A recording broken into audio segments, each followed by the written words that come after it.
Tudo bem com vocês? Tranquilos? Vamos lá. 3, 2, 1. Olá pessoal, tudo bem? Professor Eduardo Galante. Para dar sequência no nosso curso, estamos falando sobre a resolução número 14, tá? Da DASA de 2011. Cuidado, porque na prova tem 14 de 2016, então na hora da prova você tem que prestar atenção no enunciado para saber qual é corretamente a resolução que você deverá utilizar como fonte para responder às suas questões. Tá bom? Não esqueçam então destes detalhes, são detalhes importantíssimos para que você então possa avançar. Gente, olha só, nós vamos agora dar início àquela última parte do nosso curso, tá bom? São aquelas informações que estão lá no finalzinho da nossa resolução. E a hora de ter mais cuidado é agora. Por quê?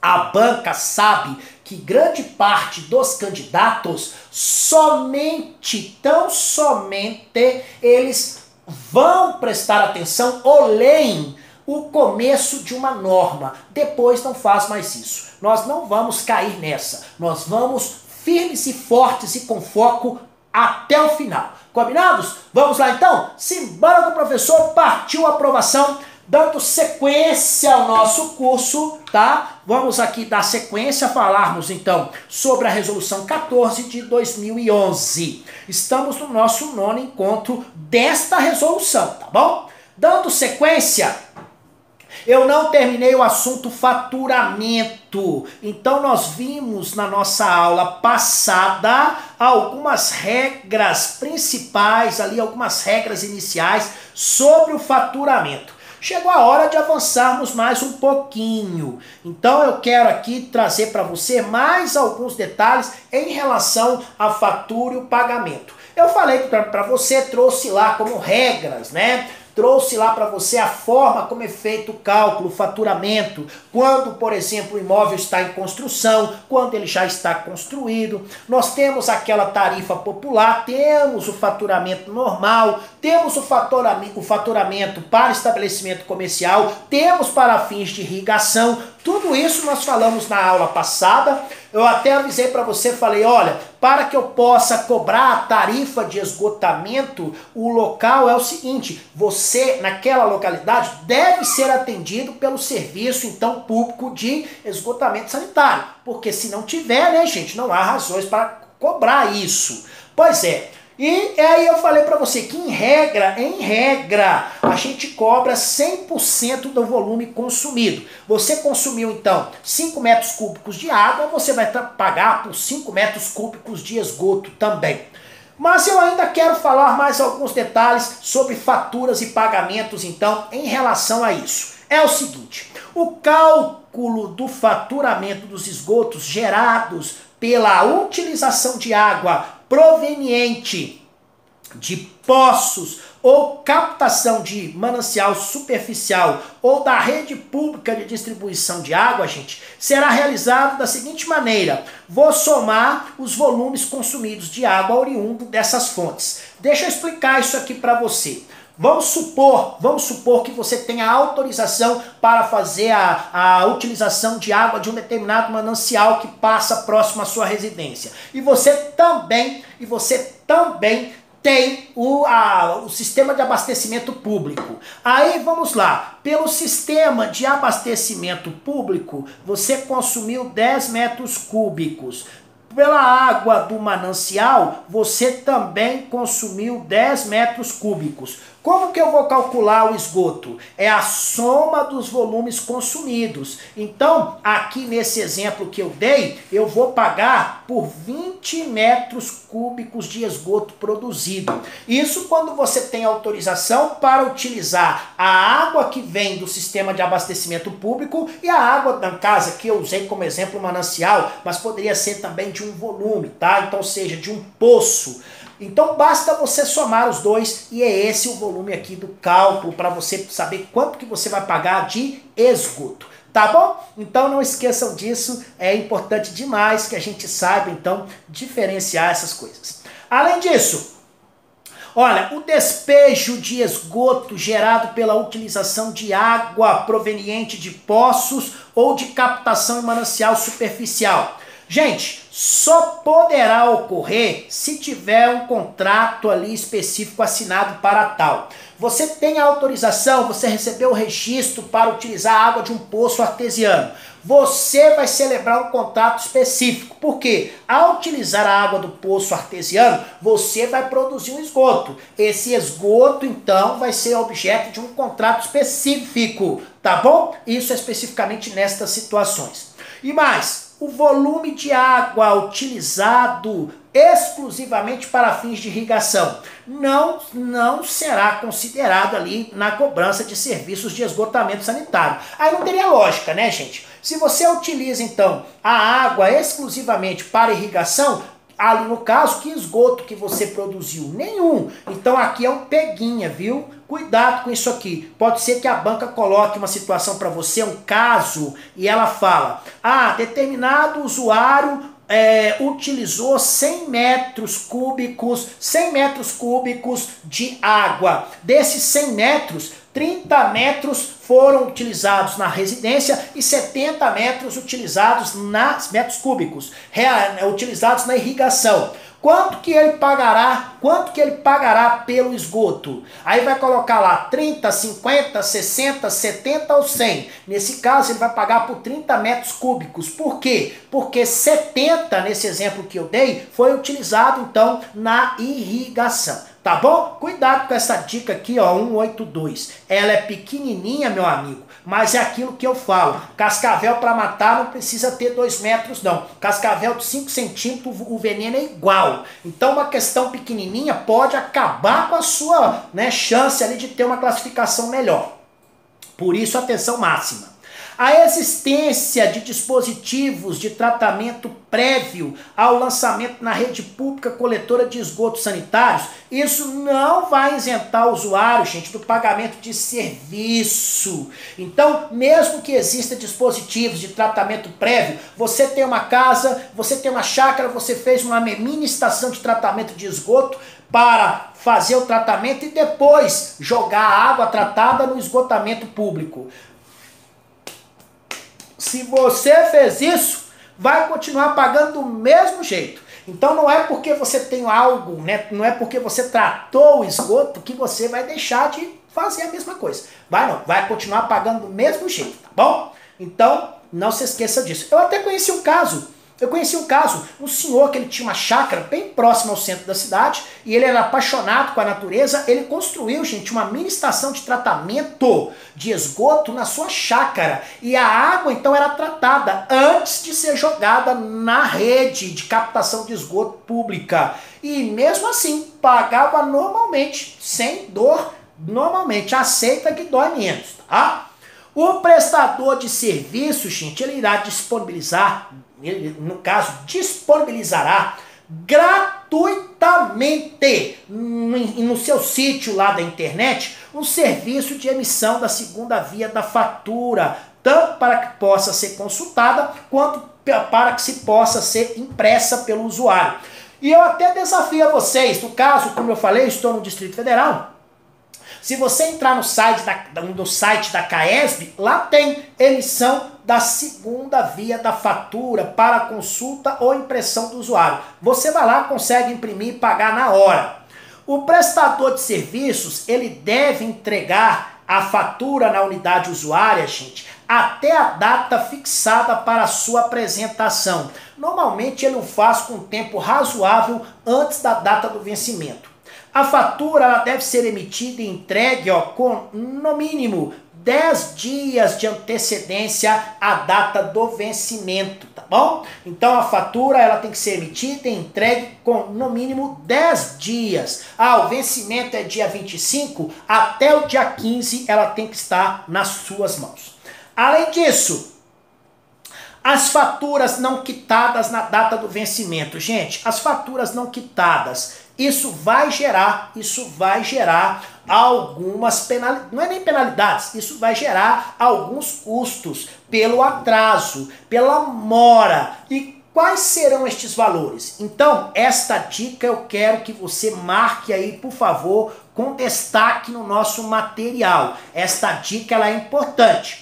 As faturas, gente, não quitadas até a data do seu vencimento, elas sofrerão um acréscimo de juros de mora de 0,033% por dia de atraso, sem prejuízo da aplicação de multa de até 2%, além da atualização monetária com base na variação do Índice Nacional de Preços ao Consumidor, o INPC, tá? Então, viram aí? Não pagou a conta no dia certo, pimba, vai ter acréscimo.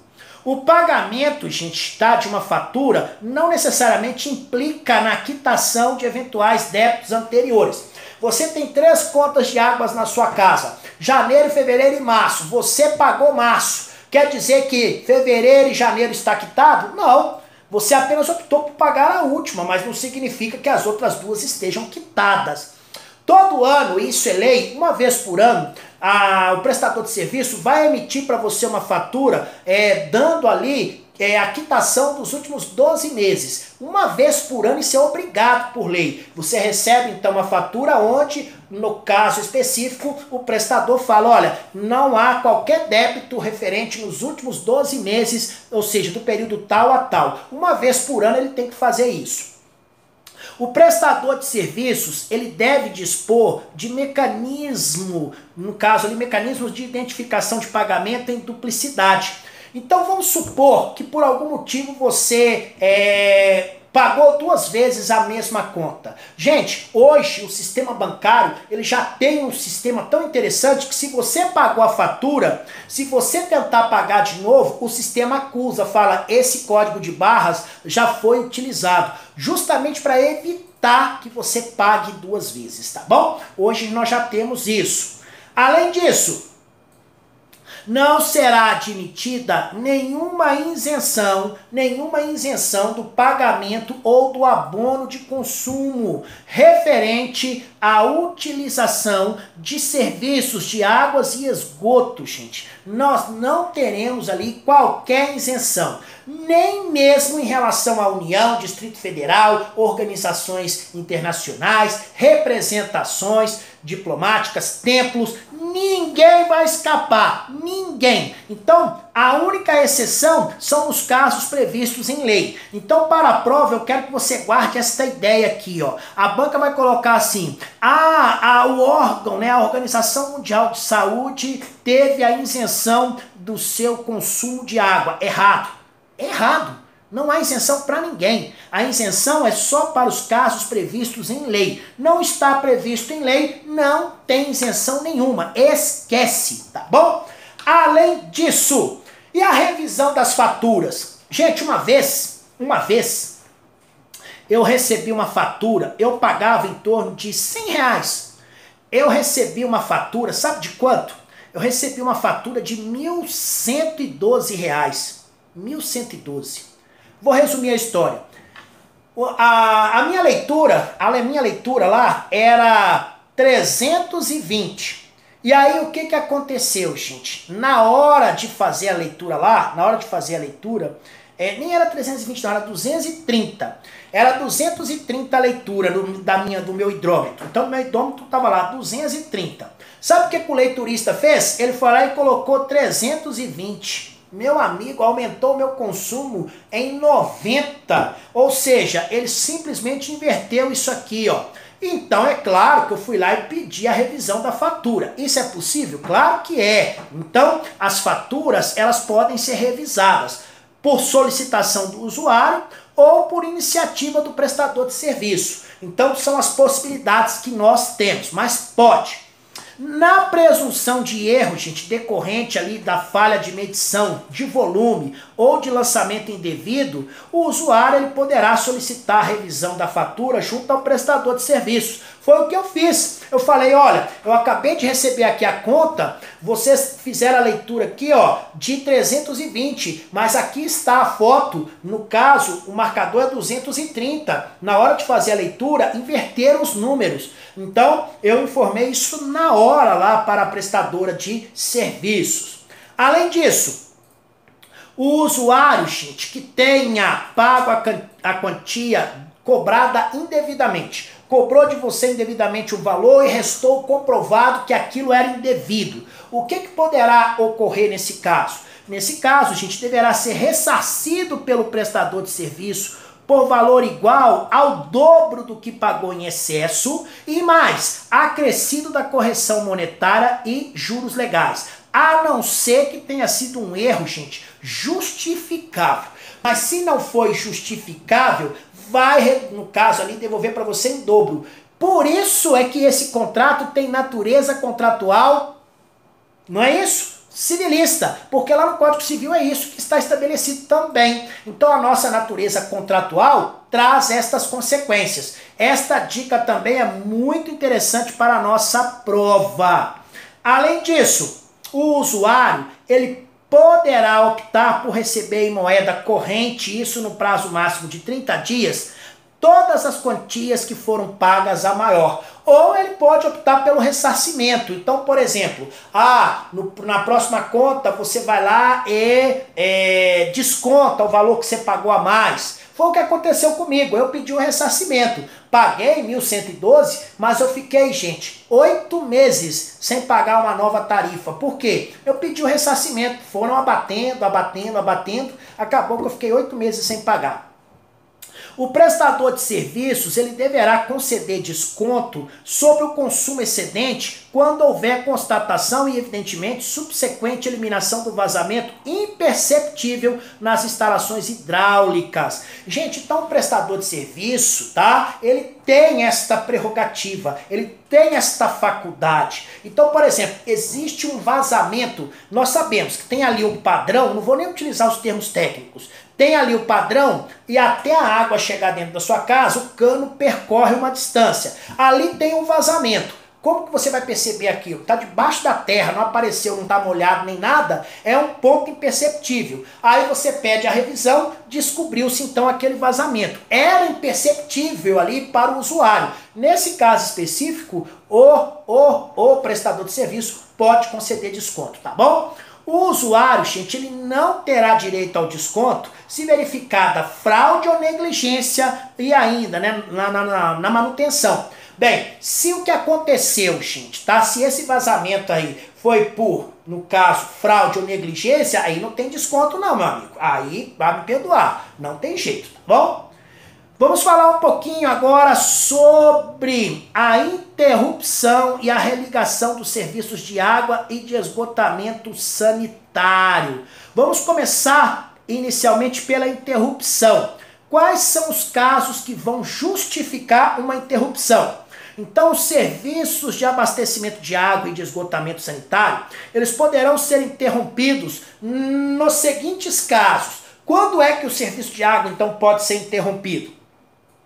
Em situações que atinjam a segurança de pessoas e bens, no que diz respeito principalmente àquelas que são relacionadas ali como situações de emergência, situações que coloquem em risco a saúde da população ou de trabalhadores, tá, dos serviços de abastecimento de água e esgotamento sanitário. Então, em situações que atinjam a segurança das pessoas e bens. Em situação, gente, crítica de escassez e contaminação dos recursos hídricos, que obrigue à adoção do racionamento. Uma vez caiu um caminhão, gente, com um produto químico em um manancial, né, em um córrego que servia, era um dos recursos que era utilizado para abastecimento da água da cidade onde eu morava. Pronto, acabou, não posso utilizar. Além disso, pela necessidade de efetuar reparos, modificações e melhorias do sistema e nos casos de suspensão dos serviços para usuários específicos. Então, especialmente nestas situações, nós poderemos ter a interrupção ali da prestação do serviço. Agora, quando se verificar que a interrupção não programada pode durar mais do que 6 horas, opa, cuidado, ó, guarde isso aqui. A banca vai querer colocar na sua prova 4 horas, vai querer colocar 3 horas, 5 horas, não. Quando a interrupção durar mais do que 6 horas, o prestador de serviço, gente, esse prestador de serviço, então, ele deverá divulgar claramente quais são os motivos e a previsão de restabelecimento ali dos serviços. Eu lembro que um dia desse, eu moro em um apartamento, ao descer eu vi então no elevador um aviso. No dia tal, o sistema de água, né, o sistema de abastecimento de água ficará interrompido por 12 horas, tá? Ficará interrompido por 12 horas para manutenção do sistema. Previsão de volta às 20 horas. Então estava lá, e é da CAESP informando direitinho. Então isso é obrigado, tá bom? Além disso, nós já sabemos e não poderia ser diferente. Eu sempre gosto, então, de encerrar o nosso encontro, o nosso evento, com uma questão muito próxima daquela que a gente encontrará no dia da prova. Você viu, nesse momento aqui, então, só fazendo uma revisão muito rápida, para você, então, situar aqui com tudo aquilo que eu vou te perguntar. Nós falamos, então, nesse nosso encontro, sobre faturas e pagamentos. Trouxe para você aqui detalhes de como é feito então o cálculo. Falei evidentemente ali sobre alguns detalhes específicos, como o caso da irrigação. Falei também, tá, sobre o período então, a fatura, né? Ou seja, qual é o período em que o prestador de serviço tem que te entregar a fatura, no mínimo 10 dias antes do vencimento do pagamento, não é isso? Falei também sobre as faturas que não são quitadas no prazo. Quais são, então, vamos colocar ali as consequências, ou seja, pela mora, o que vai acontecer? Quais são, então, ali os valores que serão acrescidos inicialmente ao valor inicial por você não ter pago? Falei aqui, pedi para você muito cuidado com essa dica 187. Falei que o pagamento de uma fatura não implica a quitação de eventuais débitos. Nós até demos exemplo. Trouxe para você que nós, em regra, nós não temos isenções, não temos. As únicas isenções, se forem concedidas, devem ser mediante lei. Fora isso, esquece. Falei sobre a revisão das faturas, que é possível, a revisão pode ser por solicitação do usuário e pode ser por iniciativa do prestador de serviço. Então, falei para você quais são essas possibilidades. Trouxe ainda, você pagou indevidamente, beleza, vai ser ressarcido em dobro pelo que pagou em excesso e mais acrescido da correção monetária de juros legais. Foi o que eu falei, gente, porque aqui na prestação de serviço aqui, ela tem natureza contratual. Então as regras civilistas e consumeristas estão todas elas aqui presentes, tá bom? Falei, inclusive, que você pode optar por receber o dinheiro de volta, que isso deverá ocorrer em 30 dias, normalmente deposita na sua conta corrente, ou você poderá pedir o ressarcimento, que é o mais comum. Aí nós avançamos mais um pouquinho, falei sobre a interrupção, quais são os casos que vão justificar a interrupção, situações, então, que atinjam a segurança de pessoas e bens, em situação de escassez ou contaminação dos recursos hídricos, pela necessidade de efetuar reparos e no caso de suspensão de serviços para usuários específicos. Falei também que se a interrupção for durar mais do que 6 horas, a gente, então, o prestador de serviço, tem que informar isso com antecedência, falar por quanto tempo ficará interrompido, nós falamos sobre isso aí. E aí, então, nós chegamos na questão de prova para que a gente possa resolvê-la. Então, nos termos da resolução 1411, assinale a alternativa incorreta. O cálculo do faturamento de esgotos, tá? De esgotos gerados pela utilização de água proveniente de poços ou de captação em manancial superficial e da rede pública de distribuição de água, será realizado mediante a soma de volumes consumidos de água oriunda dessas fontes. Verdade, nós falamos, é a forma como se calcula o faturamento quando a água for de poços ou mananciais, correto. O usuário que tenha pago a quantia cobrada indevidamente deverá ser ressarcido pelo prestador de serviços por valor igual ao dobro que pagou, acrescido da correção monetária de juros legais, salvo no caso de engano justificável pelo prestador de serviço. Falei que, inclusive, isso se justifica pela natureza contratual da prestação, correta. O usuário, ele poderá optar por receberem com moeda corrente, no prazo máximo de 60 dias, quantias pagas a maior ao prestador de serviços ou ressarcimento. Gente, nós já sabemos que a informação está praticamente toda ela certa, à exceção do prazo. O prazo não são 60 dias, mas 30 dias. Então a letra C está incorreta. O prestador de serviços deverá conceder desconto sobre o consumo excedente quando houver constatação e subsequente eliminação de vazamento imperceptível nas instalações hidráulicas. Eu até dei exemplo, verdade, correta. O usuário não terá direito ao desconto se verificada a fraude ou negligência na manutenção das instalações prediais sob sua responsabilidade. Verdade, se foi por negligência ou se foi por fraude, não tem jeito. Então, após a análise minuciosa, única alternativa correta, letra C. Parabéns a todos que acertaram. Com isso, chegamos ao final então de mais um bloco, mais uma aula e avançamos muito. Muito obrigado e até a nossa próxima aula. Tchau, tchau. Gente, essa aí então foi uma aula sobre a resolução número 14 de 2011 da ADASA. Parabéns, muito obrigado a todos, tá bom? Ótimos estudos. Tchau, tchau, gente.